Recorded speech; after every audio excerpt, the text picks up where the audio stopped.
et le marteler, faire une précision et le marteler comme il le faut. Il n'est pas question ici de dialogue politique avec ce groupe. Je le dis et je tiens à le préciser, il n'en sera jamais question. Tout simplement parce que nous savons comment ceux qui nous déstabilisent procèdent. C'est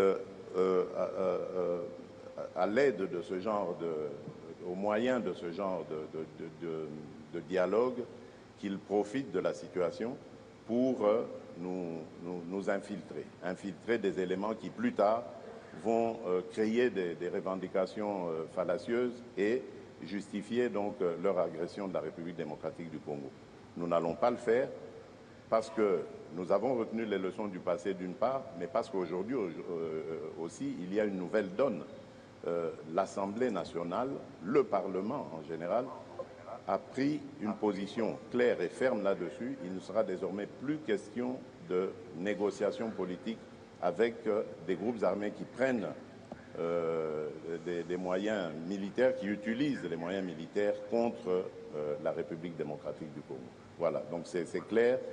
Ce qui va se passer, c'est du désarmement et de la démobilisation tout simplement. Si ces gens sont congolais, ben, ils vont devoir accepter de regagner la société civile, la vie civile, et non plus s'adonner à leurs activités. Voilà. Voilà. Mbote balandi ya ma mission TV, bozali ebele, bon vendredi.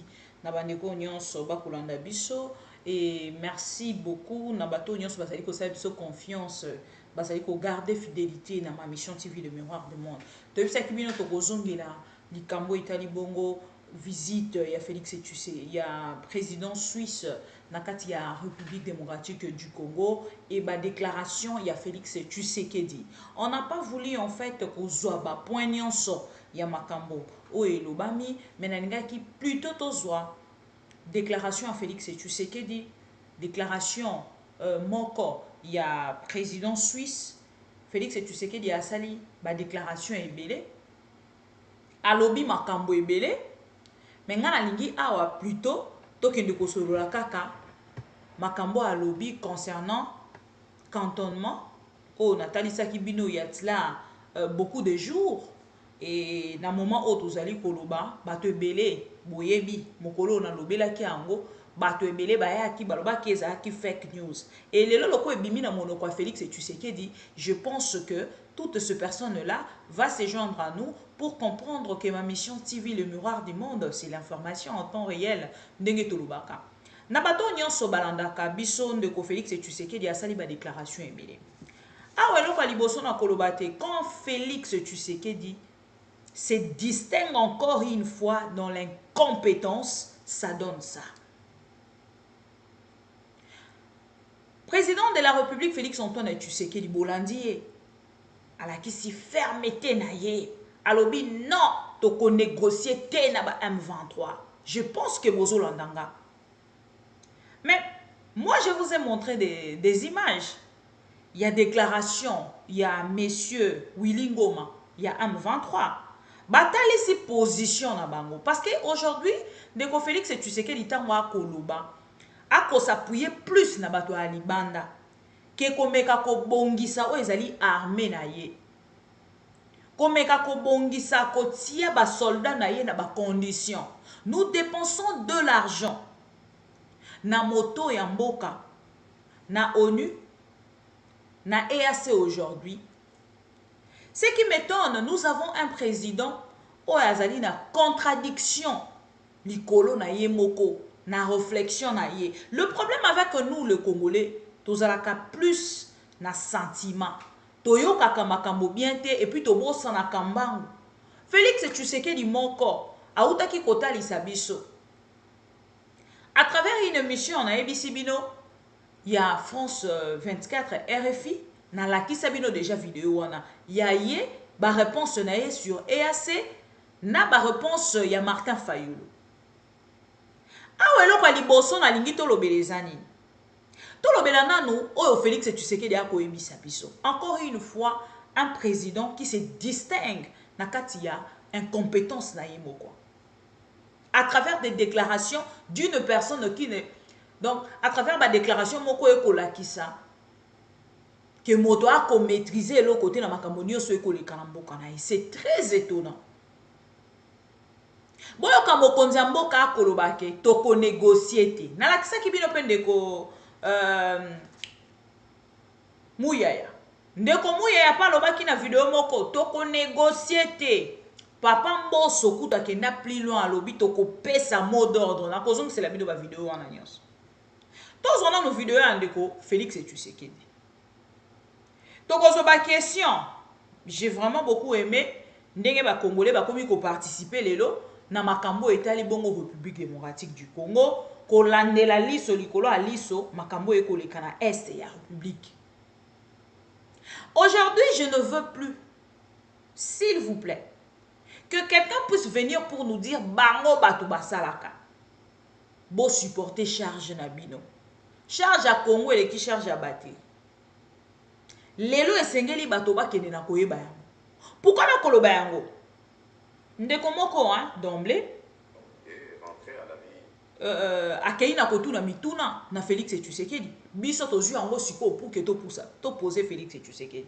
Pour te dire que Félix Tshisekedi a Twitter kali sous-souté. Donc na kati Twitter Félix a kokota te. Boyoka question à liboso. Balobi merci monsieur le président Félix Tshisekedi pour la fermeté, mais pour combien de temps? C'est une question. Fermeté au Félix Tshisekedi à kota les sabiso face ya président ya Suisse. C'est pour combien de temps? Wana ezali question à liboso. Félix Tshisekedi a lobby, on ne va pas dialoguer et négocier. Oh, ils ont déjà le kuta. Parce que pour ba comme à niveau à répartition, ba kenda ki na ba négociation, ne ba ke ko aboutir na likambo tali bon, OK, c'est bon. Biso to proposer kasi botika ba zone nyonso bozali ko occuper na maboko ya EAC. Et c'est à ce moment-là, nde bato wana bango balobi bon, OK, c'est bon.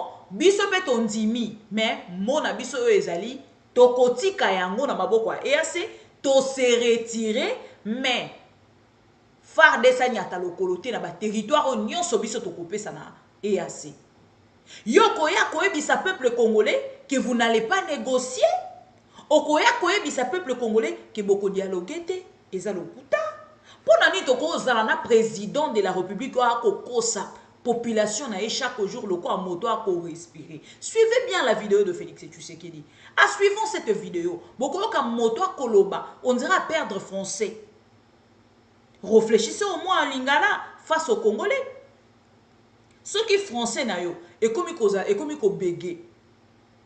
Olé ou bandoro bégué na français, loba lingala pour que Congolais tant mon soit un message direct.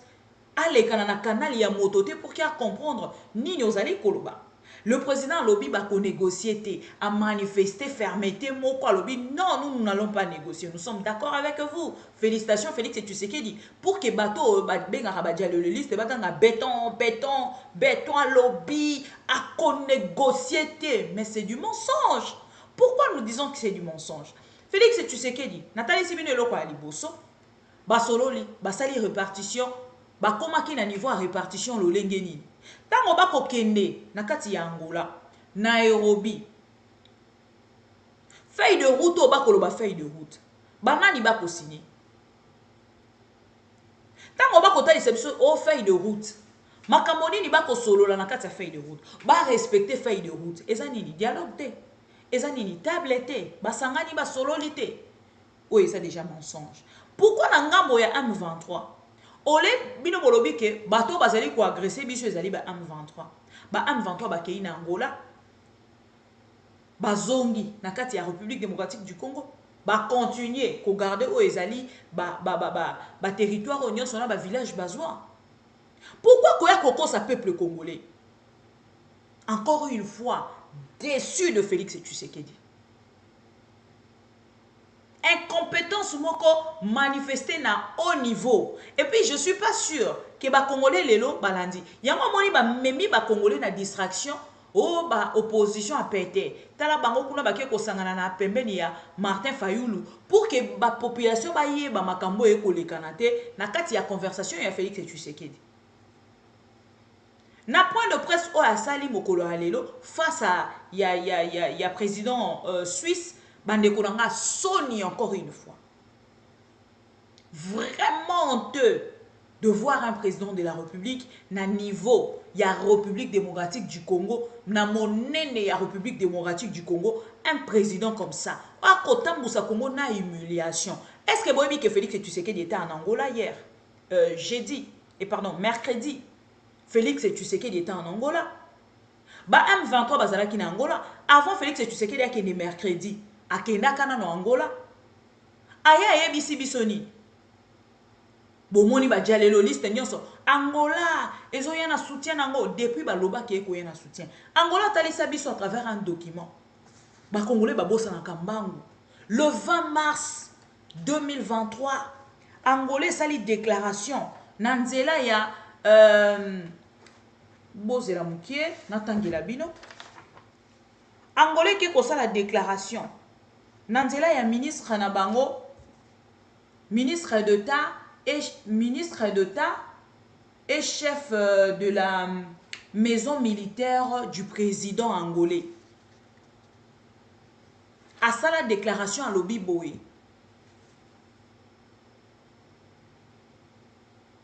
Bolanda. L'envoi du contingent militaire angolais en République démocratique du Congo aura lieu lorsqu'il y aura garantie créer des conditions dans la zone de cantonnement, a déclaré le samedi 20 na Luanda. Le ministre d'État et chef ministre d'État et chef de la maison militaire du président de la République congolaise. Et le M. Félix Tshisekedi a eu sous une version mosusu. Abosani que pas plus tard que quelques mois, Ndeko Félix Tshisekedi a talissé biso fermeté naye à travers discours à kenda kosala na assemblée générale ya MONUSCO, ya ONU. Félix akenda na assemblée générale wana aloba ba congolais ba gangi ba lobi oh on n'a jamais eu un président comme Félix Tshisekedi. Non. C'est fini, c'est fini. Bokozwa les sous président le quoi Félix était. Donc botika distraction. Félix Tshisekedi n'est président et n'est mokondi. Bisonyo so totali to lobi OK, c'est bon. To se retrouve photo oyo Félix Tshisekedi. Après discours à monnaie na salaka. Emmanuel Macron azwaye akangisi bango maboko. Telemi na katikati na bango. Akangi photo na Kagame oye awuti ko accusé. Bino boye bisanga fermeté nini otokolobela. Il y a Félix Tshisekedi. Tu sais quand vous n'arrivez pas à suivre les informations, hein? Il y a un ambi congolais a plus na kati ya distraction. Makambo etali mboka Congo, congolais alandela rangote. Non, je ne suis pas sûr. Il y a un koyebi sa bande qu'on a biso ebele que nous aurons des difficultés à Rolobak et c'est qu'il changer classe politique. Parce qu'aujourd'hui, j'ai envie, non, via Kamingi. Bon, envier c'est trop dire, c'est trop dur même. N'apprécie pas. Détermination, il y a des jeunes et belé. Oh, bah, mi compte ici na kati ya politique. Bande konanga, bino no bosomba, bo kenata musoko s'abonner na ba Twitter te, hein. Boko na ba Twitter, il y a des espaces. Oh, ezali kuna, okoyoka ba forum wana, ba congolais ba kokeni na ko débattre concernant la réalité en mboka, ba sujet d'actualité et tout. Na pesi ndeko na biso Pharaon Mbote et Sika Azali pour mingi na participaka na o ezali espace na ye. Donc bokomona ba congolais na part na bango. Bazo zang en fait possibilité ya kozala déterminer na nzala nanga na ndimi. Maintenant lo ba vérité ya makambo ekoleka na mboka nanga. Bakotuna aux questions. C'est ça la question que tous ces jeunes là bako poser bateau, bako zongi sa bango na nzela. C'est quand même regrettable. Quand on est jeune, on est jeune à 30 ans. Azo qui ne défendre un papa de 50 ans ou qui a travaillé, non, pas 50 ans, 60 ans, 74 ans. Voilà, 74 ans. Congolais azo qui ne défendre, moi na 30 ans, azo qui ne défendre Moto Asalina Mobutu, Asalina Kabila, le père, Kabila, le fils, le loi Kosala na Tshisekedi. Mais bino boko kamba mo colonie.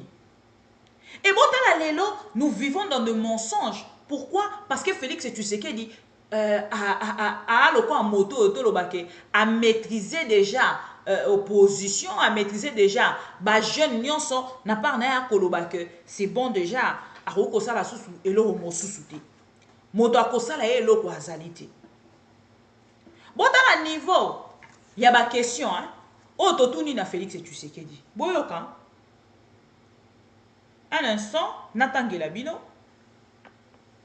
Question à Liboso déjà totunaki. Fermeté au Félix Tshisekedi à manifester. Topesi bravo. Bino bolobako tokumisaka Félix Tshisekedi te. À ça les déclarations moko betela Félix Maboko.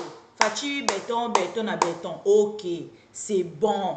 Maintenant totuni question. Fermeté au eza pour combien de temps? Wana Liboso. Tokei sikoyo. Félix Alobi, nous n'allons pas négocier, non plus dialoguer. Totuni sikoyo. Pourquoi bozali ko ebisa ba Congolais na télévision? Que bozali ko négocier te, bozali ko dialoguer te. Pourtant, à l'interne, bozali ko dialoguer. Na la kisa ki bino vidéo ya Willy Ngoma. Ezala ki après li solo o bazala ki nango na kati ya Bunagana kuna. Nde bakenda ki na kosala nini? Bakendaki na kosala interview ona pour la kolobake gouvernement congolais moto ezali ko calé. Félix Tshisekedi akei sou musika avant ko tutoko mawana. Toto na Félix Tshisekedi. Lolenge nini boko sala parce que lelo ba territoire wana nyoso ezali occupé na EAC. Boko sala nini ba stratégie nini bozali na yango pour na kolongola ba EAC pe FARDC zonga parce que bango ba opesa oyo ya bango condition balobi soki FARDC ekei kuna parce que mouyaya il passe à la télé pour na oyebisa biso que non EAC ezali appui na force régionale ezali appui na FARDC na biso. Bon soki bayaki po na appui ndenge nini bato baye po na appui bakoki kokende kozala na kati ya zone Auto bengi ba zone tampon sans FARDC na biso. S'il vous plaît, les Congolais ne sont plus dupes comme hier peut-être. Ba Congolais ba telemi.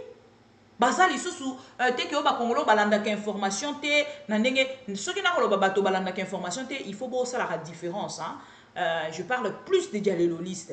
Ils n'ont pas le temps de suivre les informations. Bango baka wana fachi alobi bétan de la République. Et si entre-temps bino moko boko constater que makambo Félix Tshisekedi a kolobana 12h, yango te makambo kolobana 13h, yango te makambo kolobana 16h. Et ce qui m'étonne encore plus, ezali ke koyoka ya koloba makambo nyonso alobi, to landisa eno ba question avant pour autant to continuer. Quelle stratégie de vaincre le M23? C'est la question que nous posons à Félix Tshisekedi. Pendant que nakati ya République démocratique du Congo, ba territoire wana nyonso, tozali na 5 armées étrangères. O ezali na ba territoire na biso wana nyonso. Félix Tshisekedi a kosala nini? O ezali ba stratégie azako luka. Mama na ngai, vidéo na rochela bino o elandi, makambo Félix alobi pasi na motema. Vidéo wana ezali à peu près ba déclaration sala ki na RFI na France 24. Ngana zalaka vraiment à la une. Ni makambo nyonso elekaka na République démocratique du Congo, des déclarations de Félix Tshisekedi na landela Congo à la loupe parce que c'est de la République démocratique du Congo de Tokolobi là et pas la personne de Félix Tshisekedi. Je pense que beaucoup l'entendra. Combien de temps est la mission de la force régionale? Bogoyo a réponse à Félix Tshisekedi. Qui a demandé au président de la République, Félix Tshisekedi, de s'appuyer à la force régionale dans la situation ne s'améliore pas. C'est la question. Obakotuna, Nandeko Félix Tshisekedi. Et le Félix Tshisekedi a qu'on négocier en secret. Mais na TVA koya bisa ba congolais que bo se calmer loko ezate nga moko beton na zawana na lobby déjà na bino que kuna to ko négocier te parce que toza ko se souvenir na passé. Si réellement vous allez ko se souvenir na passé parce que vous étiez un opposant avéré. Osala qui opposant au papa na yo, je ne sais même pas les leçons na rôle que Félix et tu sais qu'elle est opposant ou figurant. Nakati a eu de pèse. Parce que comment la marambo est collé canalelo. Donc on constate que Félix et tu sais qu'elle dit. Ou à cause de la makambo encore. Ou à cause de la makambo na yebité. Ceux qui n'ont employé en fait money à la place. Yanko. Pour eux les qui cropé zali. Nde sika toko benga ye traître. Nde sika toko benga ye ennemi à Congo. Félix et tu sais qu'elle dit à lobby awa. Bon, on a la deuxième vidéo. Il n'est pas question ici de dialogue politique avec ce groupe. Je le dis. Bravo. Mais qu'est-ce qu'ils font encore? Ceux qui ont négocié dans Bangote, bon, comme il y a un niveau et un cantonnement, ils seront cantonnés et puis bakokende na l'autre là, oyaza congolais te accueilli. Bon, comme il y a un niveau en andengedine. Pour que bon monde ba congolais, l'olenge ba koko sabango et puis baza ko accepter. Oh mes chers frères et sœurs, bopé saranga pasi. Bopé saranga pasi. Si je me sacrifie aujourd'hui, il y a une petite réflexion à travers ma mission TV. Pour la marambo ekolekana Est, pour la marambo ekolekana République démocratique du Congo, ça fait très mal de voir qu'il y a des gens qui n'arrivent pas à comprendre. Bolanda Félix, avant qu'il y ait la deuxième. À le préciser, il n'en sera jamais question. Tout simplement parce que nous savons comment ceux qui nous déstabilisent procèdent. C'est à l'aide de ce genre au moyen de ce genre de dialogue qu'ils profitent de la situation pour nous infiltrer des éléments qui plus tard vont créer des revendications fallacieuses et justifier donc leur agression de la République démocratique du Congo. Félix Tshisekedi alobaka makambo oyo ya azali ko imaginer oyo ya asalelaka te oyo ya akokaka pe kotalisa bakongolais te ke esengeli nde tosalela oyo bastratégie nini akocréer ezali question totuni parce que déjà ntango akolobela cantonnement bapesi ye oyo balobaka condition esika cantonnement wana ekosalema Maniema kuno na ebisaki bino déjà réaction bandeko na biso ya Maniema balobi Félix Tshisekedi soki incompétence na yo oluki bisika te ya kokende kobwaka bato oyo kolinga komemela biso na Maniema oyo eza Maniema biso toko manifester autrement toko kata bato wana mitu babi bango bakozala na minduki biso toko ya na machette ce n'est pas moi. Naibisaki bino ba vidéo eza na téléphone mais c'est pas de vidéo on a koki kotia parce que ezali ba vidéo ya violence bakola kisa machette bakola kisa ba makwangola tout ça et tout balobi bango bakozala na arme blanche et bino boko continuer ko sala o ya bino lolenge bolingi ce n'est pas moi. Et Félix Tshisekedi o ayebisaki biso lobi boyoka siko batuni Félix Tshisekedi question concernant makambo etali EAC boyoka vidéo ya liboso oyo Félix alobaka na RFI avant akende ko répondre sikoyo na oyo ya mibale. Je me re quand même bo tirer attention s'il vous plaît. Bo tirer attention s'il vous plaît. Bolanda parce que je veux vraiment que to kendara boye na pouvoir à Félix Tshisekedi ti na ba mwana e o etikali akende na e. Parce que c'est quand même regrettable de voir un président de la République oye na parnae akoya na eka mensonge et puis azoko sa bienté. Je ne sais pas si nazaki ye bosolo lika en privé na président ngo bopesi biso ka moi communiquer moko bo esili parce que koyaka kosala ba contradiction boye ezoko boma image na yo. Si j'étais Félix Tshisekedi, je me retirais de ce pouvoir, je démissionnais. Carrément, na ngena démissionné. Na vidéo oyo Félix Alobani, tango batuni e question ya EAC. Bolanda, s'il vous plaît. Cette force sera totalement déployée et combien d'hommes seront sur votre sol? Mais je vous ai dit que la force est en train d'être déployée. Les Burundais sont là déjà dans le sud Kivu. Les Kenyans sont, à mon avis... D'abord, la première des choses, batuni e question. Combien d'hommes bakozala déployer? Félix ayebi nombre bato bakoya, basoldat bakoya te. Azo répondre ka boye, azo ko maîtriser le côté. Wana na une question à liboso. Je pense que bozolanda. Quand est-ce que cette force sera totalement déployée et combien d'hommes seront sur votre sol? Mais je vous ai dit. Quand est-ce et combien d'hommes seront sur votre sol? La force est en train d'être déployée. Les Burundais sont là déjà dans le sud Kivu. Les Kenyans sont, à mon avis, c'est une question de... Yoka, à mon avis, les Kenyans, à mon avis, un président de la République, à Koloba, na vie na ye, il faut ça là déjà, pas plus tard que quelques jours là, Bakoko m'a déjà, na vie na ye. Boyoka. Jour, ils vont d'ailleurs, pour votre information, entrer par Bunagana. Donc, ça se déploie petit à petit en fonction des moyens aussi. C'est pour ça que nous étions ici aussi et que nous avons pris des contacts. C'était pour sensibiliser. Voilà. Akendaki awa, pour qu'il y à sensibiliser, pour qu'il puisse avoir de moyens, na répéter la rabino ango na émission, o na salaka, pour que boyoka, idée à Félix Tshisekedi na kati ya makambo etali EAC, bokolanda. Il est venu pour mobiliser, sensibiliser, azo ba bailleur de fonds pour ba pesa misolo, pas pour na faire DCT. Hein, ba pesa misolo pour na faire DCT, pour na EAC. Tout ça pour avancer, je pense que vous avez bien. Voilà. Alain Sanga, vous avez toujours. L'anda bien. Les bailleurs de fonds afin d'accompagner cette force régionale. Et donc si les Kenyans tombent sur le M23? Les bailleurs de fonds afin d'accompagner. Se déploie petit à petit en fonction des moyens aussi. C'est pour ça que nous étions ici aussi et que nous avons pris des contacts. C'était pour sensibiliser les bailleurs de fonds afin d'accompagner cette force régionale. Et donc si les Kenyans... Bolandi, Oyo Félix Tshisekedi azaki na moto, il y a comme qui le quoi marketeur, il y a EAC. A ko kene ko luka bailleur de fonds, entre-temps il y a ça bimi 600 000, ce qui 1 million pour na repesa na EAC.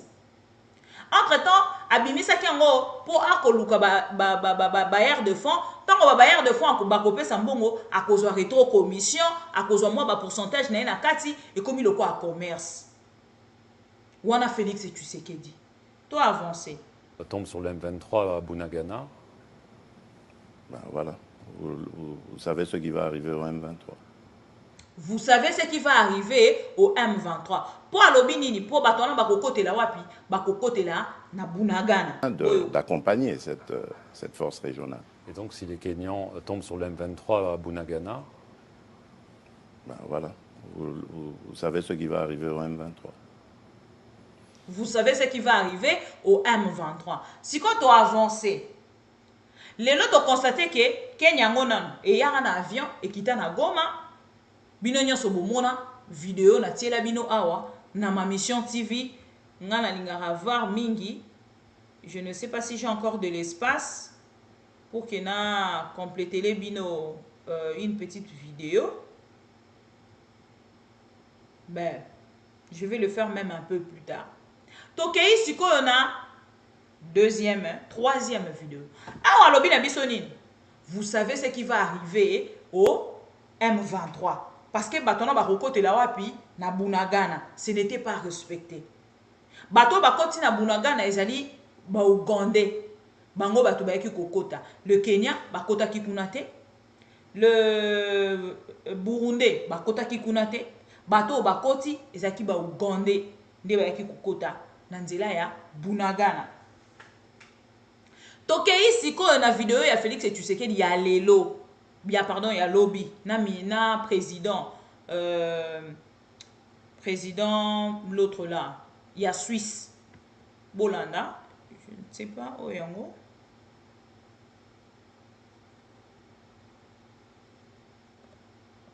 Pourquoi nous l'espérons? Parce que nous avons répondu à une lettre du secrétaire général de la communauté d'Afrique de l'Est qui nous demandait pour la prolongation du mandat de la force régionale et qui faisait un certain nombre d'observations par rapport à cela. Nous sommes confiants que dans les jours à venir, ce processus prendra un rythme beaucoup plus rapide, dans la mesure où il y a la force angolaise qui va très bientôt se déployer pour suivre le processus. Bolanda bien.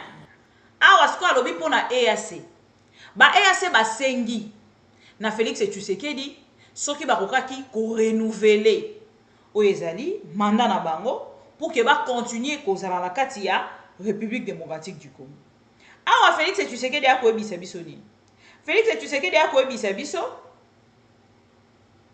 que akoki ko par rapport il y a analyse Bolanda non bien pardon Bolanda bien répondu à une lettre du secrétaire général de la communauté d'Afrique de l'Est qui nous demandait pour la prolongation du mandat de la force régionale et qui faisait un certain nombre d'observations par rapport à cela. Nous sommes confiants que dans les jours à venir, ce processus prendra un rythme beaucoup plus rapide, dans la mesure où il y a la force angolaise qui va très bientôt se déployer pour suivre le processus de désarmement et de cantonnement par la suite du M23 et à partir de ce moment-là, nous ne pensons pas que ce sera encore nécessaire. Bon, quand le président de la République a Koloba, na président suisse à Okamu, quelle humiliation! Bon, quand Félix Tshisekedi, nous pensons, président de la République a parlé, na ndenge to bengaka azako supposer, nous pensons, nous supposons, nous espérons mokonzi mboka. Donc ana précision te ya makambo esengeli esalema. Il n'a pas de précision. Nous pensons na combien makambo on yosa boka le président de la République nous parle. Nous pensons, nous espérons. Mais le EAC n'est pas venu. Binomoro pour répondre. Le EAC est venu avec nous pensons. Le EAC est ndengeni. Ba memami bourou ba komi na kati ba territoire wana nyoso ba PCP mot d'ordre faire de ça kokota te. Mais oyo était le président biso a trouvé solution. Yoka koloba nous pensons. Nous imaginons comment ça va se passer. Nous nini. Que Dieu me pardonne. Que Dieu te pardonne, Félix Tshisekedi. Nous pensons, nous espérons, mais ce botali EAC, ndenge aye, EAC aye na nous pensons te, EAC aye na nous espérons te, EAC longwe na mboka na ye, mukolo esengela ka avion, boum. Tango ba yebisi na ba FARDC, ke bino bokota place ote. Est-ce que ba yebisi bango nous pensons? Baïbisi bango, nous pensons que vous ne pouvez pas d'abord entrer ici. Babi bokoko tate. Donc baolo avec précision. Oya biso siko mokonzambo kazanga précision. Alobi nous pensons parce que l'Angola va venir bientôt. Tant Angola ezoya directement ba EAC wana bazokende. Na kozongi c'est la rabino vidéo. Parce que EAC déjà avant kende Félix Tshisekedi comme hôtel c'est que EAC avant kende faut Angola ya. Donc EAC yebi ke ya na mission na ye aya avandi na kati ya République démocratique du Congo, boko talisa biso ki Angola moto ekoya ko benga na EAC. Donc nous en fait, nous n'avons plus l'armée. C'est ce que Félix Tshisekedi a kotalisa dans le monde entier. Nous n'avons plus l'armée. Aujourd'hui, pour parler de notre Congo, il faut que l'Obaka, likambo etali ba armée à bamboka mosusu. Félix Tshisekedi ici, azoko faire croire biso que l'Angola tango ekokoma, tango azalaki na États-Unis, atalisi biso alobi tango EAC ezoya, M23 azopaka tambango bino moko boyebi nini ekokomela M23. Mais aujourd'hui, Félix Tshisekedi aye juste. A commis pour na EAC sikoyo, non M23 akete. A comme otali sebiso non, cantonnement wana, ndenge ko salema, ezo senga siko Angola ya, tout c'est tout pour na ko benda mikolo. Lobi Félix Tshisekedi a kokende. Makambo Félix Tshisekedi a memeli biso. Nana aussi lisango. Papa oyo memeli biso nani akosilisa yango. Nde question o batunaki Martin Fayulu. Pendant que vous allez na partenaire ya malonga te. C'est-à-dire moto akosunga bino lokola Kenya par exemple parce que mondelo on atangaki alobi lokola Kenya, lokola Uganda ainsi de suite kotala lolenge bato wana baye na mboka na bino. Boko sala ndenge nini pour que bolongola bango. Ndeko Martin Fayulu on dirait a comprendre ka question na malamote. Parce que tant on a landé vidéo à Félix, na landé vidéo à Martin Fayulu, j'ai vite compris que Martin Fayulu a eu une question en a bien dit. Pour azongi sa charge union sur quand Félix et Tshisekedi. Or là, maintenant, Félix et Tshisekedi a ko répondre si qu'on a question wana. Que bato bakoya ko benga na bango eza Angola. L'armée angolaise tango ekoya, mais pendant que akoloba que armée angolaise moto ekoya, azali conscient que armée angolaise le 20 mars a pesi biso condition avant tia ma colonel na Congo pour na likambo etali identification ya ba M23 na cantonnement wana esengeli esalema atie biso na défi to bongisa zone wana to tia ba condition pour que bango baya parce que M23 pesi pe condition na ya lobby na nzela na ya lingi komona FARDC. Mais tant qu'on va kokende pour na négociation, ba kondi a FARDC ba kozala wana. Lelo na niveau autokomeli, donc et comme moi pas si en fait pour na biso. Ce qui to kozala kana Félix et Tshisekedi na pouvoir. Na lolenge oya kokende na ko tâtonner na ba tâtonnement oya moko akosala. Et c'est to kende na ko identifier Félix. Toyeba soki azali mokonzi oyo akosunga République démocratique du Congo ou pas total la pays identité à Félix parce que awa tokomi ko comprendre pena que malange esika ba koko kuna ezo sala pe parce que soki ezaki ko sala te Félix et Tshisekedi ndaka za na ba attitude ote nazoti kela bino vidéo obolanda ngo tina suka bolanda bien. Bolanda na bandeli pour na utopesa bino plus d'explication. Bolanda. Na tchela bino ngokutu na monene pour bolanda bien. Pourquoi nous l'espérons? Parce que nous avons répondu à une lettre du secrétaire général de la communauté d'Afrique de l'Est qui nous demandait pour la prolongation du mandat de la force régionale et qui faisait un certain nombre d'observations par rapport à cela. Nous sommes confiants que dans les jours à venir, ce processus prendra un rythme beaucoup plus rapide dans la mesure où il y a la force angolaise qui va très bientôt se déployer pour suivre le processus de désarmement et de cantonnement par la suite du M23. Et à partir de ce moment-là, nous ne pensons pas que ce sera encore nécessaire de garder les forces qui composent aujourd'hui la force régionale. Donc je parle de l'Ouganda, du Burundi, du Sud-Soudan et du Kenya. Parce qu'à ce moment-là, les forces du M23, le groupe du M23 sera précantonné, comme nous l'avons proposé, à Kichanga, où se trouve une base de la MONUSCO, et aussi une piste d'aviation, parce qu'après le précantonnement et donc le désarmement, ces forces seront déplacées vers un site que nous sommes en train d'aménager maintenant en ce moment près de la ville de Kindu, où ils iront en cantonnement, et de là, nous les préparons donc à s'introduire dans le processus de désarmement, démobilisation, réinsertion communautaire. Voilà, donc nous sommes dans cette dynamique. Bolandi. Donc Félix Tshisekedi, pour lui, c'est comme des enfants.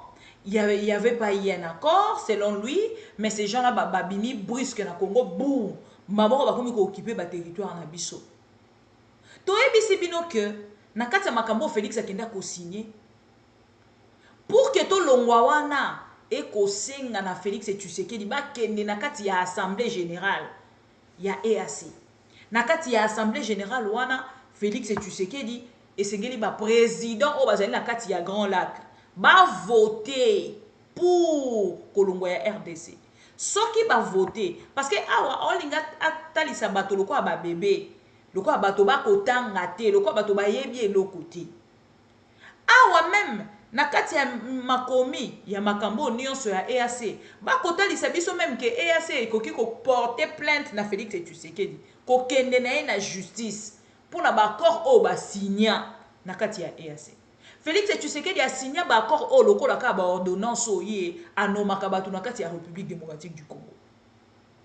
Bino moko boyebi ba ordonnance ya Félix Tshisekedi ezalaka toujours na ba répercussion. Ezalaka toujours na ba réclamation. Ezalaka toujours na ba retour. Ezalaka toujours na polémique. C'est ce qui s'est passé aussi na kati ya ba accord na ya kenda ki ko signer. Ah bon, signer car c'est bon, on a mis nos confiance. Ben c'est bon, c'est moi le président de la République. Hein? Ben ouais, Kagame, tu peux signer à ma place. Museveni, tu es mon frère.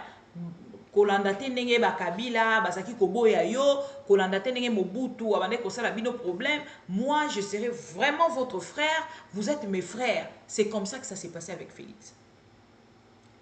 Je pense que Bolanda vidéo moko na tela bino ya papa moko a. Oyo azalaki na plateau atalisa biso quelques vérités ya makambo ya EAC. Bato belé bakokata mosusu. Bolanda. Vous y êtes. Article 4. Ça c'est le traité. Non non, oui, ça c'est le traité que nous avons signé. Le traité que le Congo a signé. Article 4. Voilà. J'y suis. Capacité juridique de la communauté. C'est ça? Oui. La communauté a la capacité à l'intérieur de chaque État membre d'une personne morale avec succession perpétuelle et a le pouvoir d'acquérir, de détenir, de gérer, de céder des terres ou d'autres propriétés, d'ester en justice et d'être poursuivi devant les tribunaux en son propre nom. Ce qui m'intéresse, c'est d'acquérir, de détenir, de gérer et de céder des terres. Okay. Est-ce que le Rwanda a des terres à céder? Le Burundi, pareil. Le Kenya. Ça, c'est les traités de la communauté de l'Afrique de l'Est. Oui, nous y avons adhéré. Nous sommes dedans. Et à un moment donné, le chef de l'État avait fait une communication pour dire que nous appartenons maintenant à cette communauté. Donc, on peut acquérir une terre d'une autre communauté. Ça nous est visé. Oui. Ça nous est visé. Gérer, céder des terres. Oui. Ce sont des probabilités. C'est là où nous en sommes aujourd'hui. Oui. Le Kenya est venu pour ça. Notre problème, j'ai dit, nous sommes en quelque sorte les conseillers occultes du chef de l'État parce que le pays nous appartient. C'est pourquoi nous faisons toutes ces recherches-là pour donner de la matière à ceux qui sont actifs et donner de la matière au chef de l'État. Peut-être qu'il n'en a pas besoin, mais moi j'ai un long parcours, un engagement politique assez conséquent où je sers le pays. J'étais dans les grands rendez-vous où on parlait des questions du Congo. Donc aujourd'hui, Nous ne pouvons pas nous laisser manipuler par des petits États. Le Congo, c'est un géant de l'Afrique. Vous voyez, peut-être que vous allez approfondir la lecture, vous verrez qu'il y a des choses qui ne tiennent pas debout. Le chef de l'État va discuter, nous sommes agressés. On a pris nos terres. On a massacré plus de 12 millions de Congolais. Nous irons discuter quoi? Nous sommes occupés présentement, je ne sais pas. Voilà. Bolandi. Donc, lelo, ba Congolais au balandara biso, baza ko comprendre. Makambo lolenge ko kendele. Bato bazali fanatique car ne batikali pour na hukumisaka. Moto na moto akoya na déclaration na ye. Félix Tshisekedi a sali déclaration na ye. Lobimbo so sali déclaration na ye. Moto na moto akoya na déclaration na ye. Entre-temps, Mbokeza en danger. Et tozolo Mbokeza en danger, les Mbokeza occupé officiel mon ami Kanda signé par Félix Tshisekedi. Liboso bazaki ko occupé ngotango mosusu na clandestinité.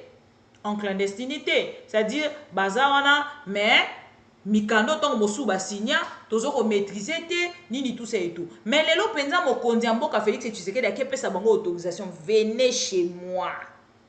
Je signe votre entrée par Bunagana, ba vidéo ezali. Je signe votre arrivée. Bokotela na Bunagana, bokotela na Kibumba, bokotela soki na Goma, nga mutu na pesi bino autorisation. Et bah quoi bisa biso que non Félix Tshisekedi ako négocier te. Félix Tshisekedi ako lingata lisasko ba congolais que tout comme ko compter plus na Angola. Nde na bisi bino ke est-ce que ba jelelo liste ba bisi bino ke Félix akendaki Angola? Bolanda vidéo ya Félix Tshisekedi na Angola. Akomi akende ko mona Joao. Bolanda yango wana mercredi à lobby. Em Luanda, com seu homólogo da República Democrática do Congo, Félix Tshisekedi, a evolução do processo de segurança e pacificação no leste deste país, que vive um conflito interno armado. Félix Tshisekedi, que esteve em Luanda durante algumas horas, falou com o presidente João Lourenço, dentre outros assuntos, de aspectos sobre o acantonamento das forças do M23, de acordo com os entendimentos alcançados no quadro da vida pelo chefe de Estado angolano. A mediação angolana no conflito do leste da República Democrática do Congo resultou num acordo de... Déjà, on a une question à niveau depuis quand Félix Tshisekedi commence à voyager sans pour autant signaler les Congolais? Papa, toyebi yona au voyager, au yebisi biso que non, je suis en train de bâtir biso message. Félix Tshisekedi a kokeni na mboka mboka. Depuis quand Félix Tshisekedi voyage sans pour autant signaler les Congolais? Ça commence à être grave, hein? Voilà. C'est ça maintenant. Et c'est si ko ba Congolais bazaki kozela to koma. Lelo Félix a comme constaté penza que non, niveau autokomeli na makambo ngo.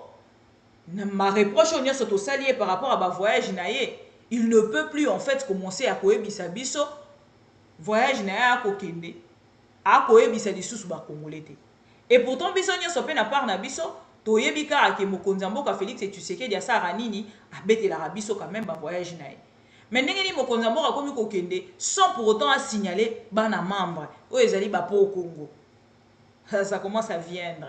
Naninga français wana.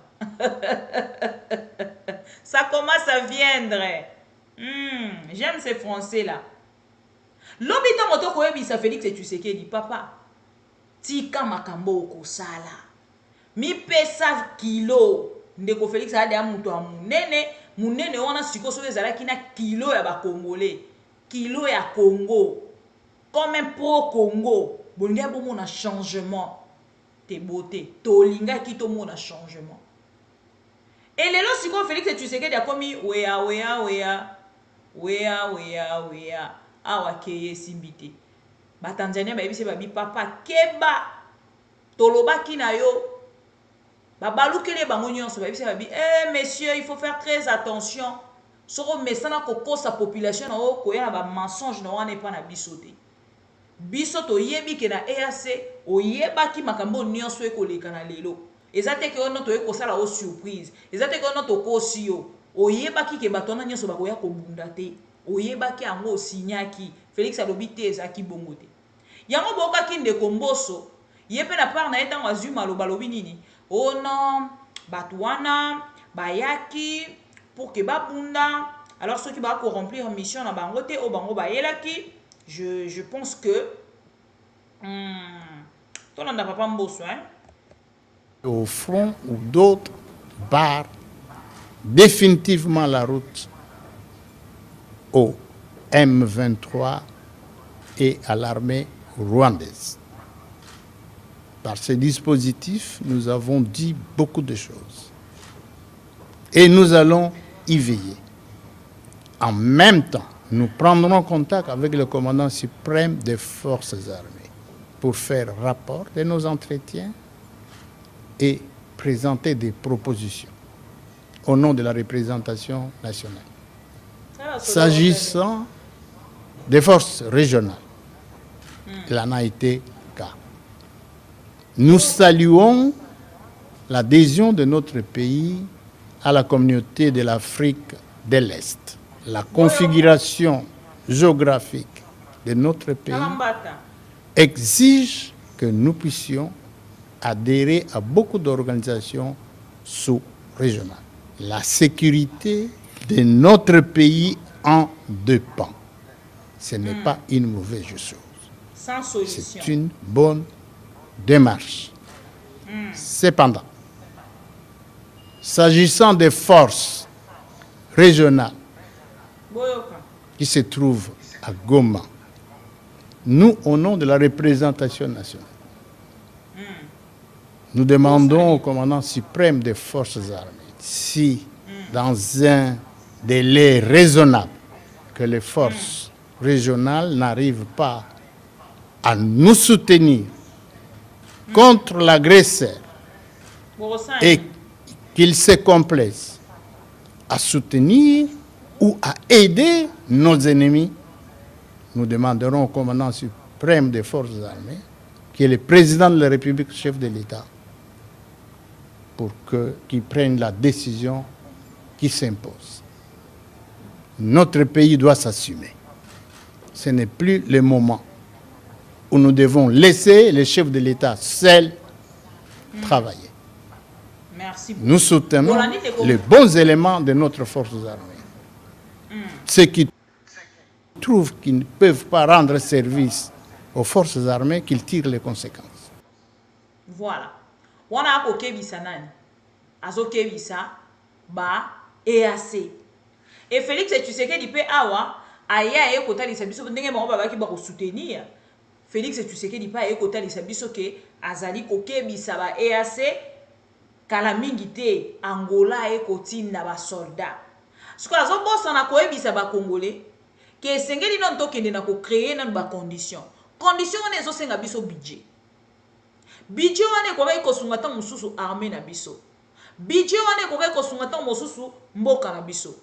Entre temps na yemoko Félix Tshisekedi train de vie o ba prometa ki biso ke ba ko kitisa batikali ko kitisa yango te. Peuple congolais azofanda na kati ya distraction. To réclamer matin midi soir train de vie ya ba institution équita pour que tout le monde au moins sentir ça même pas qui sentir bouger à ta moi moké. Non. Ceinture et bouger te. To continuer en fait na kati ya même problème même souci. Félix Tshisekedi est resté là. A matisi lisusu même a créé lisusu ba sous-ministre, ba représentant, ba nini tout ça tozala ki soki na 55 na gouvernement le ki soki 56 to komi na 58. Bino moko boyebi salaire ya ba ministre salaire na bango kuna. Dépassement budgétaire na présidence, baza ko accuser même maman. Balobi maman ko sala dépense énorme na kati ya présidence. Na compte ya nini na compte ya famille. Beaucoup excusez-moi. Na compte ya famille, je fais tellement de mouvements et puis robe n'a ko déplacer. Beaucoup excusez-moi par rapport à ces mouvements-là. Alors bandeko nyonso boko landanga, ça fait quand même très mal. Comment on a que tozoko les kanamba télévision na ba président ndenge bango ba ko loba comment on appelle ça? Nde ba bengaka diplomatie agitante. Mais la diplomatie agitante, elle a tellement mal géré, tellement mal négocié. Oh, comme on a que même ce président, bon, le président, oh, il y a Suisse. Alors, bien, biso à travers Monaye, qui a kokeneko memela Monisco, Sango, Yamakambo et Kolekana. Pourquoi nous sommes victimes? Bandeko na biso ya Est, pourquoi bazali victime? Nakati ya guerre o Kolekana na Est ya République. C'est là où moi je demande. Alors, il portera à l'ONU la cause de victimes des conflits de l'Est de la République. Donc, ONU a informé. Rapport Mapingo et Salema, il y a tanga ngote. Ayoka pa ngote. Que ONU a participé grandement dans le rapport mapping. Il y a yoka ngote. Donc ONU est bien ngote selon yé. Si comme la déclaration ba sali ngo ba silisi président de la République peut ba betele ba béton boyo kine béton lobby. Ah, béton à lobby. Parce que biso na mal délivrer biso. On est comme moi bio za converti. Nous on a été délivrés. Ba mensonge comme on les comme ça. Et Kotia, et Bimia, et Fandia, to memeli ba téléspectateurs. C'est le niveau que nous avons maintenant. Si quand awawa, président Oyo a sali déclaration mounene Oyo a sali. Na Suisse sango a utaki tia comme na Kinshasa. Il portera la cause de victimes de conflits de l'Est. Et si on a mounene o e monani penza o bato nyonso ba relayer information à part ba déclaration à Félix. C'est ce qu'il a déclaré. A comme ma problème na biso na ONU a kota lisabango pourquoi ba victime et tozali victime en fait il y a conflit cause il y a victime il y a conflit. Na comme na bango. ONU est informé. L'ONU est informé. Il y a un homme qui m'a dit que Bosomba, Holocauste hein, du Congo, livre de Charles Onana, Bosomba, et que ça m'a mingi. Tout ça a promotion. Parce que situation, on peut pas coller là. Ceux qui ont fait promotion, peut être qu'on a vu sur la tête, ils les ont passé. Donc, pour ça, on a binomoko, dans le lingue, on a kota lisabino. Félix et tu sais qu'il y a comme si quoi Angola, et le moins qu'on a Nairobi. Il y a Nairobi à côté de l'issouté. Pour déjà son ignorance au moto azwa kana vie. Félix c'est ça azui yango na Nairobi. Azui yango na bato ya Tanzanie. Azui yango na Kenya. Atikeli bango Est. Ya komi ko Angola. Pas komi ko voyager sans pour autant ba kongolais ba yeba. Tchou. Et ça komi kuna mercredi aller retour azongi aye le quoi na ko yamba président Suisse na yamba président Suisse ici. C'est ce qui se passe maintenant. Et un président comme ça. Bandeko balingi, biso soto vanda, to banda kobetela ya maboko, to lo ba ke fachi béton, tu vois, notre fachi et voilà.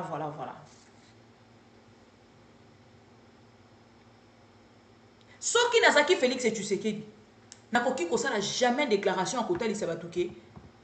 Angolais ezoko ya pona kolongola EAC. Même président angolais wana, okotia na conflit. Si réellement oyo kolobeza ya solo po biso toyebi keza lokuta Angola pe ko ya te pona ko bunda ezo ya juste pona ko meka ko ndenge bango moko ba solo lina bango ba ko ya lokwa ko sala médiation entre RDC M23 na EAC yango moni ba posa ki déjà condition na bango parce que condition wana déjà o bango ba poser na likambo talika cantonnement identification na insertion na kati ya réinsertion na kati ya armée.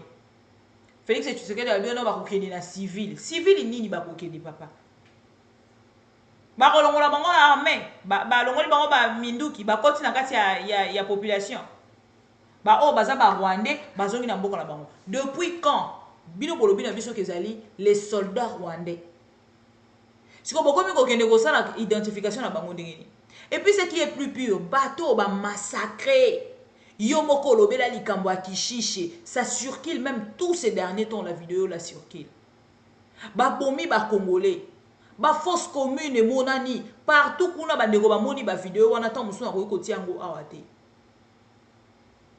Bato ba sali ba crime ya lolenge wana. Yo kopesa bango opportunité parce que on koyebisa bato ki non to négocier na bango te. Mais comment bokoyi ko traiter bango lolenge lokwa ba bébé? Lokwa ba wi ke biso to kokota na ba territoire wana te to kokota pete botika kaka to kota te. Ba wazalendo wana botali bango wana batelemi balobi ono soki biso tozwaki ba matériel o tozali kosenga gouvernement depuis tokoko banda ko négocier na M23 te. Tokoko banda ko sekaka na M23 te. To bengi bango lelo ba héros na biso.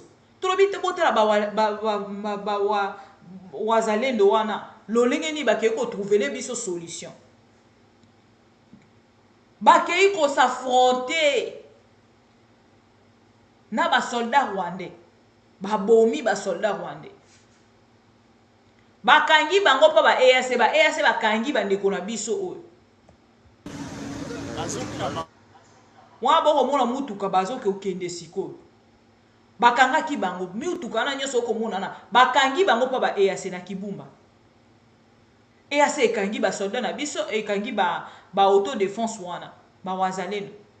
Bakangi bango parce que yango ne moto esali ke non M23 ki ne koloba ke non biso tozali ensemble tena bateau bakendaki kosala défense wana communiqué au FRDC kendaki kotanga il y a 48 heures 24 heures que bosala biso ba accusation wana bozali kosala te ya M23 parce que biso te bato tosali yango bateau basali yango ezali population biso te bato tosali yango. Mais vous oubliez que bino moko bopesi lisusu nzela ya bato wana bakende ko participer parce que vous avez eu à faire une vidéo à travers le ministre Yaesu pour na koloba ke to bengisi bino nyonso ba milice boya pour que to sala nini to kende ko bundela mboka. Vous les appelez les milices bango pe bazana ba crime na bango o bango basala. Vous dormez un bon matin bolobit non to pamboli bino to neto libino bolongwe masumu nyonso. Ndenge boza bosiko to ko bunda pona mboka bokokota bobengisi bango. Ce qui te le total est déjà plus de 150 groupes armés. Et ça na kati ya sol na biso. Ce qui te le na 150 groupes armés, tozui 5 armées étrangères ou eza na mboka na biso.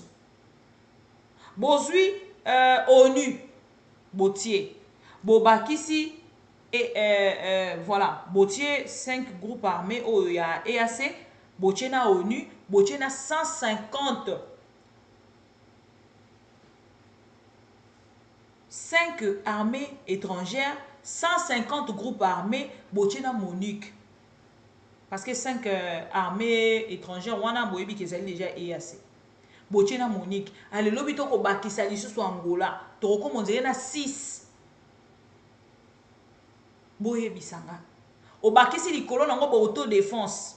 Ba force autodéfense wana. Qui va contrôler ça? Ah, mais ngambo wana ekokoma lolenge ni ekokoma lokwa mikate. Nani akondima kotika arme na ye tant que non azui solution na likambo ya kolukate.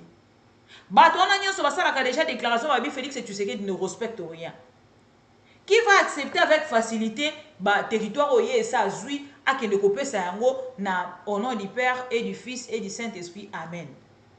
Ndeko Félix Tshisekedi. Pourquoi okoleka kosala ba déclaration lokola moto a ko maîtriser l'autre côté bon. Lokola moto te oyebi ke ko maîtriser l'autre côté. Pourquoi vous acceptez en fait de passer à la télé pour faire de ce genre de déclaration?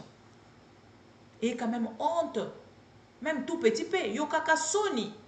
Yamona kenera ko rejoindre ndeko Jean-Marc Kabound. Nebisi bino ake makambo bandeko ba wazalendo wana basalaki quand même ba déclaration hein. En dehors il y a vidéo na bango oya ndenge bazali kokende. Je ne sais pas, j'avais une vidéo. Voilà. Njo maana mnatukutana mahali hapa saa hii. Oui, FARDC ndio metukamata. Parce que je banasema tuko rekoni avec tupatia masila. Ngano na tunaenda kashi na mikuki yetu hii mliona pale. Nasila tu kiban. Boyoki. Alors bi faire des sazolo bake ayebi biso te. Et pourtant biso tozaki bazwa ki biso ne na FARDC. Boyoka hein. Na yoka ki ku M23 moya ni jule tumezia chakule zenye za M23 mungezipata zenye tunabakanyanganyanga kwa sasa tunazirafita yake vile. Est-ce que mna uhusiano na FARDC? Sababu kuko watu wengi wanaakiza FARDC kama nyie mna collaborer na FARDC juu ya kuvunja cessez-le-feu. Ingekuwa tuna collaborer na FARDC kusema tuvunje le cessez-le-feu. Mbele tungekuwa tungo deja na mabunduki zile banatupatia. Mimi mliona mikuki ndio tunakuwa nayo. Ate akotalisa ke bango ba ko collaborer na FARDC te. Ceux qui bazaki ko collaborer na FARDC, j'ai compris. Ceux qui bazaki ko collaborer boye ba ka ba français te. Ceux qui bazaki ko collaborer na FARDC, mbele minduki onyonso eza na maboko ba M23 bango esimbele ba botoli yango. C'est ça la déclaration on a dit que c'est non à départ. Ngia na mna tuko njala mnatuona kitu tunavala hapa. Tungeto na collaborer na bokana sisi banatupatia hata kumatenize banakuwa nazo. Mimi mnaona kitu tunavala hapa. Bomoni atandenge to lati ceux qui tozali ko collaborer na bango mbele to ngeto sana tenu auto lati te donc juste pour na kotali sa ba M23 ke biso tozana ba FARDC te mais ba ko bossa na siko ke dans tout ça ministre na biso asaki ba déclaration na bisaki bino ke ministre na biso ba déclaration na ya salaki et koki kokene ko compromettre en fait ba tona ba ko utiliser ba déclaration wana or lelo ba congolais o ba se déterminer Bazal déterminé, pardon, il y a aucun de trouver solution. Ensemble, na FARDC. Parce que tant on va benga ki bango la ministre, baloba ki ba kozala ensemble. Ba ya ba bundela mboka, ba zwa mando ki ba kota. Lelo bango yo to bengi bango be euro na biso. Bango ba to ba repousser armée rwandaise. Oye yaki isusu na kibumba mokolo alelo. Et ceux qui ont travaillé déjà na bandeko oyo, et c'est quand même côté ba moyen parce que bandeko o ba ko travailler te boche bango ka boko ta bo travailler moyen te bota ndingi balati même pas tenu pour la relukata mususu ko se protéger ba ko se protéger pété na moni vidéo moko na même ya soldat moko tango akokufa ba soldat ngo se fait bazana na ba kisi ba ko kata ba bibo kata e singa wana bokata esinga wana azana kisi azokufa te esi babomi mazokufa te bokata esinga wana bakati esinga wana après quelque temps on dirait ayaki kokufa après tomoni quelque temps bandeko wana ba libérer bango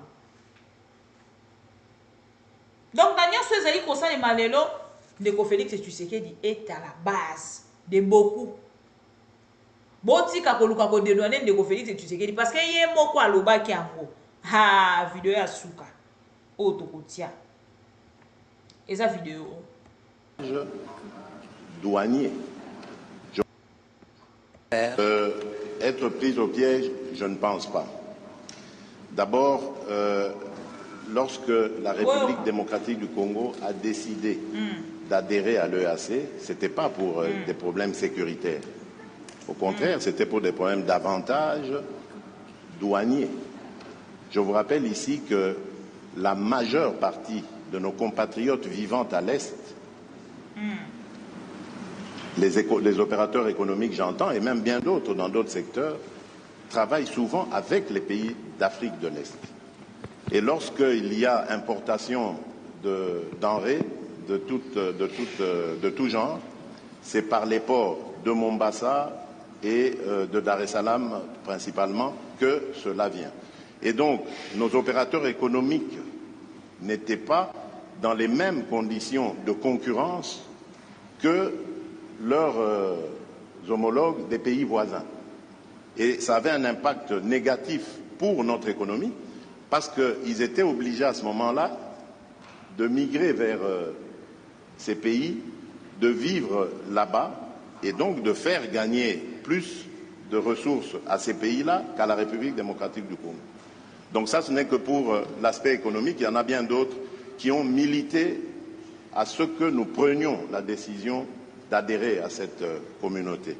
Et puis, vu la taille de la République démocratique du Congo qui se situe au centre de l'Afrique, ça aurait été une opportunité formidable, surtout en ce qui concerne aujourd'hui la zone de libre-échange continental, l'intégration de l'Afrique, Ça aurait été une opportunité formidable d'adhérer, et ça l'est, c'est une opportunité formidable parce que ça nous permet d'être au cœur de tous ces échanges entre l'océan Indien et l'océan Pacifique. Donc il faut regarder notre adhésion à la communauté d'Afrique de l'Est de cette manière-là.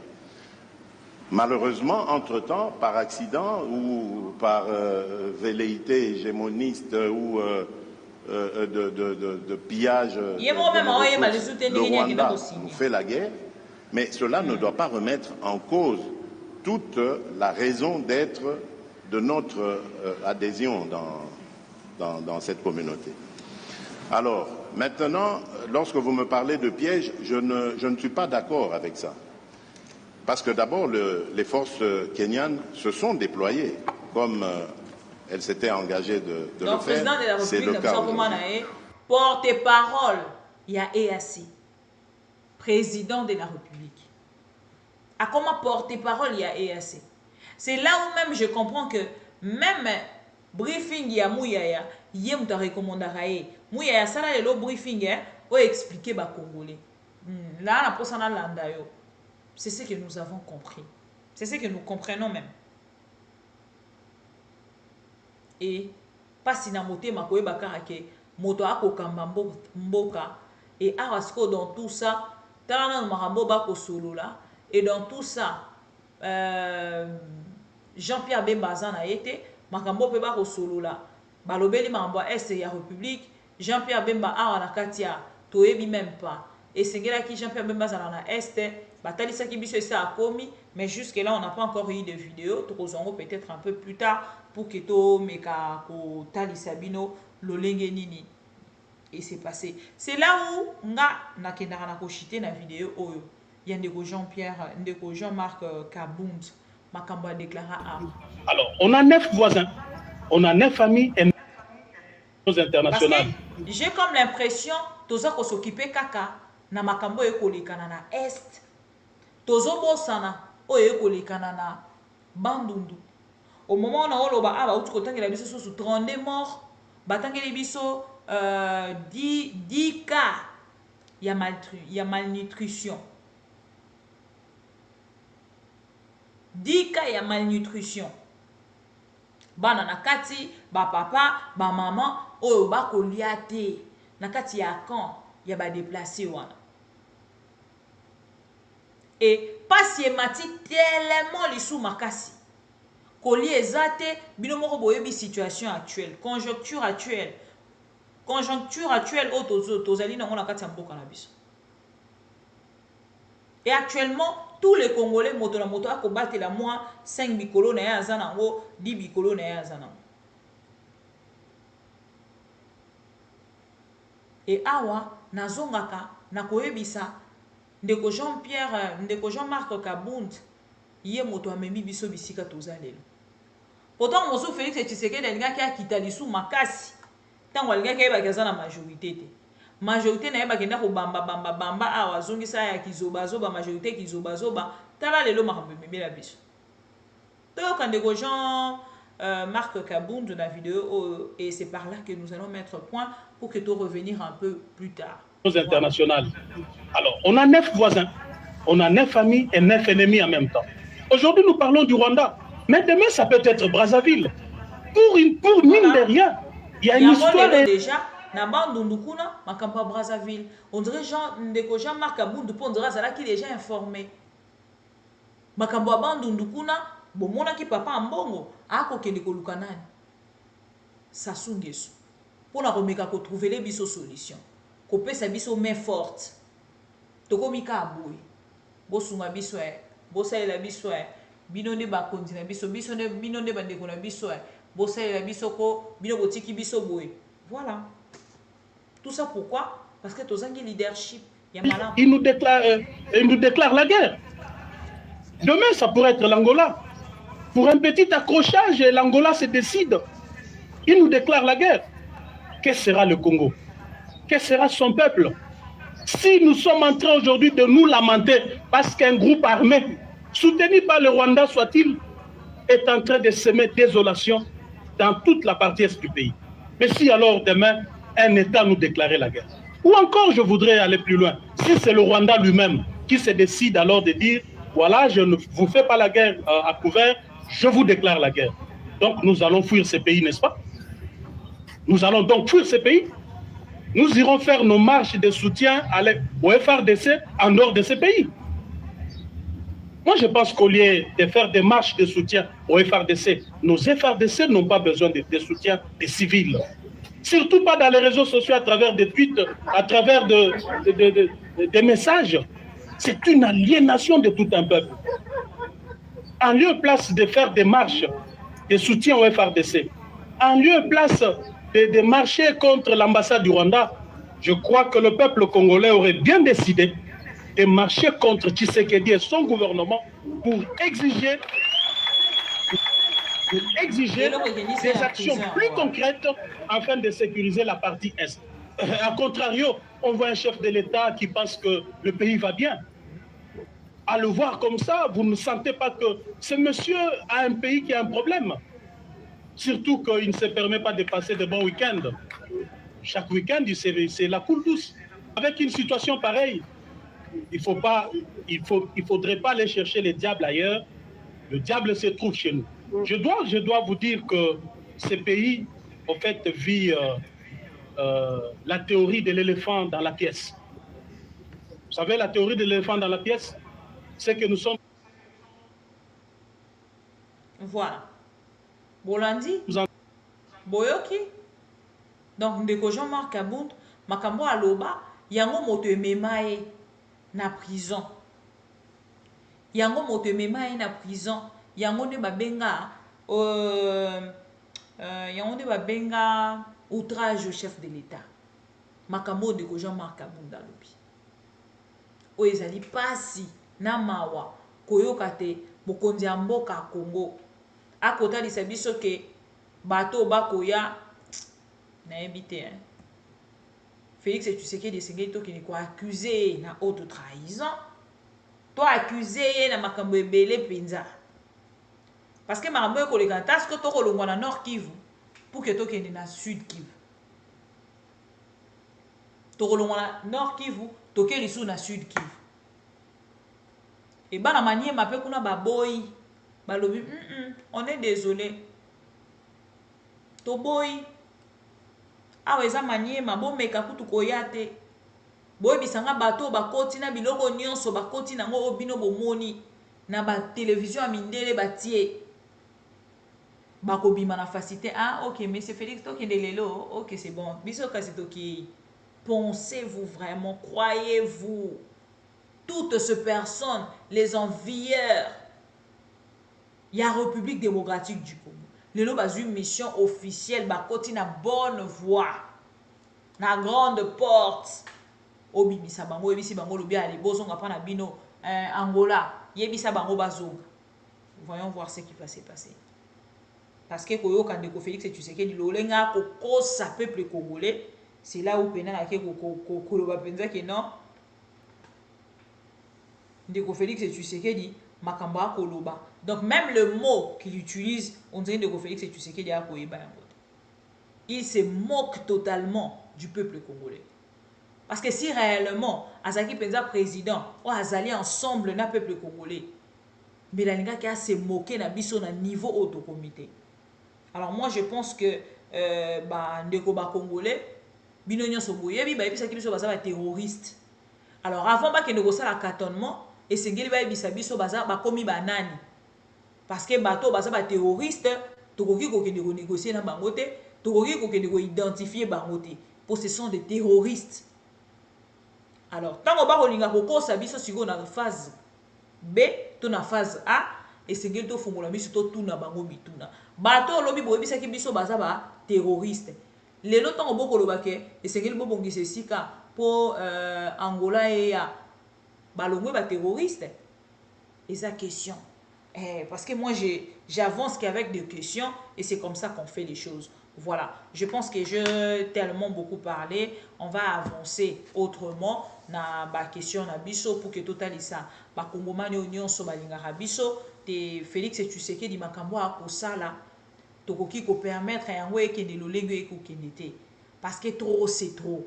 Les Congolais sengeli boté les mains, ba Congolais sengeli bolamuka, bozwa penza makambo na maboko et to avancer autrement pour que Félix Tshisekedi akena mopanzi moto moko akoloba oh non et comme nini faut que président longwa pour que mboka changer mais ce qui président ça na ba compétence c'était to senga nini aumela un président qui n'a pas de compétences il va rester pour atali sa biso à montre chaussures veste wana pona bino bozo e boche na idepes comme ça chaque jour bozo sa président veste au beta jour wana lelo tozo zelango chaussures wana lelo to lingola tango mais biso ba congolais tolobi non na Félix Tshisekedi parce que sika memi biso déjà ekoki tokoki kozela te to kende lisu musika koleka place wa memi biso.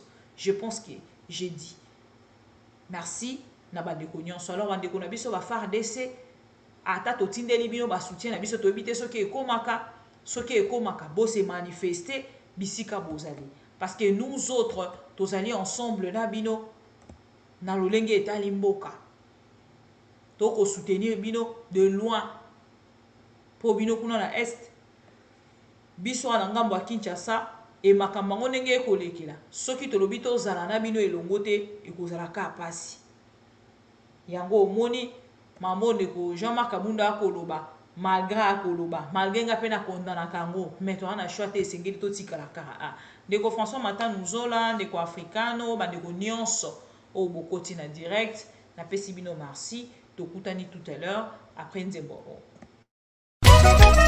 FARDC mampinga ya makasi bendele kweya te toza sima na bino tokolonga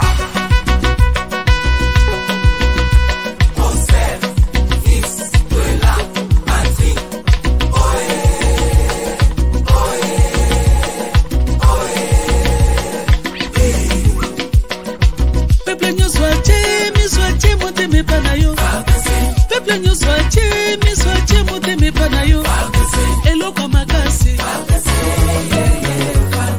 basoda ya mpiko babundi pe balongi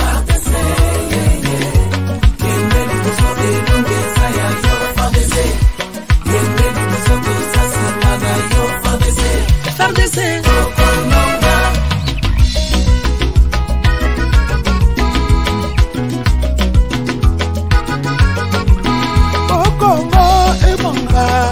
posa ya kimera kati ya mboka banguna tobenga na bango banguna tobenga na bango bayuma tosuka bango Congo héritage bakoko batikala biso awa na mokili tokolinga te banguna baswata eteni moko ya mabele na Congo oyo FARDC solo bozali bilombe ya mboka monguna nyonso akomeka RDC akokutana na mapinga ya makasi FARDC mboka mobimba na nsima na yo devise na biso ne jamais trahi le Congo.